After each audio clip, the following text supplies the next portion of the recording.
Hey playa, as you navigate through the high school world, one thing you may be hoping to achieve in some way is popularity. Well, for me in high school, that wasn't really the case. I wasn't that popular, but there's a reason why I wasn't that popular, and I'll share what that is right after this. This is the Josh Speaks, you're watching the Josh Speak.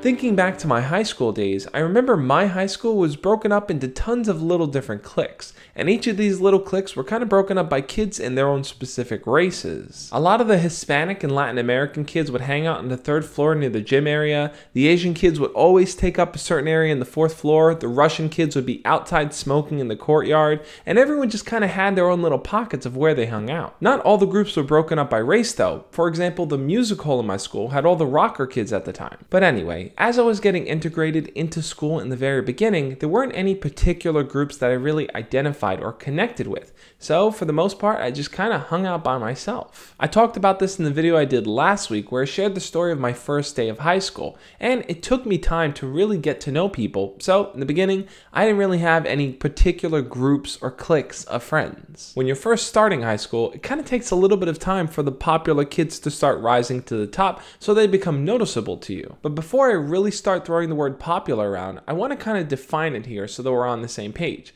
To me, popular means that you're well known and you're very sociable. Some kids may be popular because they're quote unquote super attractive, others because they play sports, others because they have a certain skill, but either way, if you're popular, you're probably known around by a lot of people. So in my high school, as I began to see who the popular kids were, I started to think, well, what do I need to do to really be accepted by other people like that? One thing that annoyed me to no end was that most of my crushes were popular, and I kept telling myself that there was this invisible wall between me and them where I couldn't really interact with them because they were in their own popular world. And because I created this bubble, it made me even more frustrated when I would see other guys actually interact with them, talk with them, laugh, and even make plans to hang out with them. I would constantly sit there and think, well, why can't I do that? Why can't I be the one that's actually making plans with them? They look like they're so happy interacting with them, and whenever I have those brief moments where I talk to them, it's very weird. At the time, I would always chalk it up to popularity as the reason why we couldn't interact, but there was something deeper rooted there that I just wasn't catching. And while I was able to make a few friends here and there on my own, the majority of my friends in high school came from my brother's group of friends. He's only a year older than me, so whenever he was around in school, I would kind of latch onto him and talk to the same people that he did. We spent a lot of time hanging out with kids who were in their own bands, generally in the lobby of the school, and that's how I kind of got my first real friend group there. And while none of these people were considered socially popular by everyone's standards, just kind of to themselves, it made me start to really rethink what this whole popularity thing was all about. I wondered, do popular kids know and feel that they're popular? Do they feel like there are other kids that are more popular than them, therefore they're not popular? It's a really confusing thing. And then later on, when my brother got into a relationship, I ended up becoming friends with his girlfriend's group of friends as well. And still, in my mind, there was this great divide that popular kids do popular things and everyone else is normal and weird and all that kind of stuff. And one thing I kept constantly asking myself was, what was the difference really? What made these kids not popular and these kids popular? And then it finally hit me. The reason why I wasn't considered popular in high school simply came down to the fact that I wasn't confident in how I interacted and approached different people. When it came to being around my friend group, I was open and crazy and loud and just shared my thoughts and anything on my mind.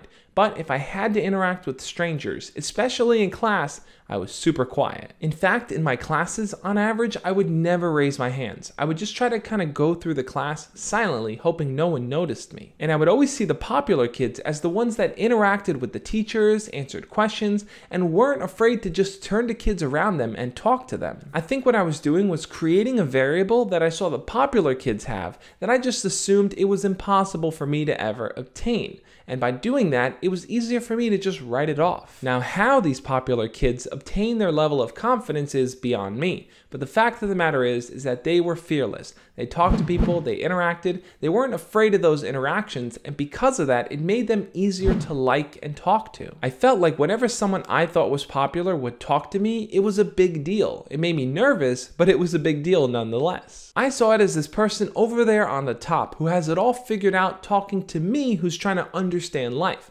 And really, at the end of the day, we're both in that same exact place. You and the popular kids are still trying to figure things out.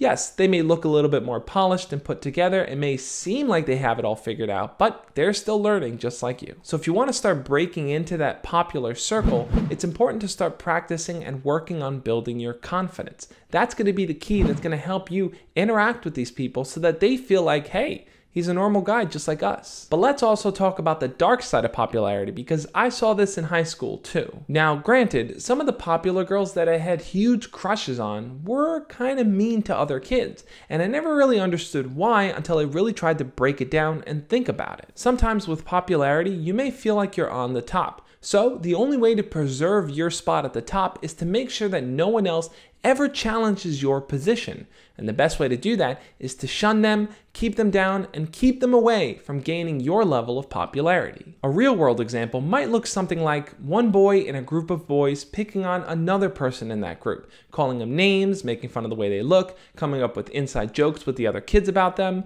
The reason why they would do this is because they feel a level of insecurity that that person might interfere with their level of acceptance and popularity. Or let's say in a group of girls, one girl may feel like she's more attractive than all the others, but if one of the other girls gets all dolled up and gets more attention, she may feel the need to bring her down just so that she doesn't challenge the initial girl's level of popularity. And people are doing this all the time to each other. There are some people out there who really are dealing with insecurities and egos, and sometimes those are the popular kids. In my high school, I saw this happen a lot, but for me, I just chose not to get involved with that because I didn't want to gain popularity by bringing other people down. I just wanted people to like me at the end of the day. And it wasn't until my senior year that I realized that's exactly what I had. All the different people I had met over the years, people I hung out with, people I talked to, people I just spent time interacting with in some way, saw me as their equal, saw me as someone they can communicate with, and I felt the same way about them. Did that mean that they were popular? Was I popular? It didn't really matter. What mattered most was the fact that I had developed enough confidence to interact with this group of people, and that was good enough for me. At the end of the day, I was happy with my group of friends. I didn't need to be super close and hang out all the time with kids that I thought were popular because I was good with my people. What do you think though? What's the reason that's holding you back from being considered popular in your school? Leave your comments below and we'll talk about it. I think if I knew then the things that I know now, I definitely would have been one of the popular kids. I would have been someone that was likable, approachable, and just fun to be around for everyone that I interacted with. If there's someone out there that you consider popular, whether it's someone you want to ask out or someone you want to be friends with, go for it. There shouldn't be anything holding you back. Work on developing those skills of confidence and you'll see interacting with them will be just the same as interacting with anyone else that you meet. Trust me, guys, I know you have exactly what it takes to get this done, and together we can work on that. As always, love and peace.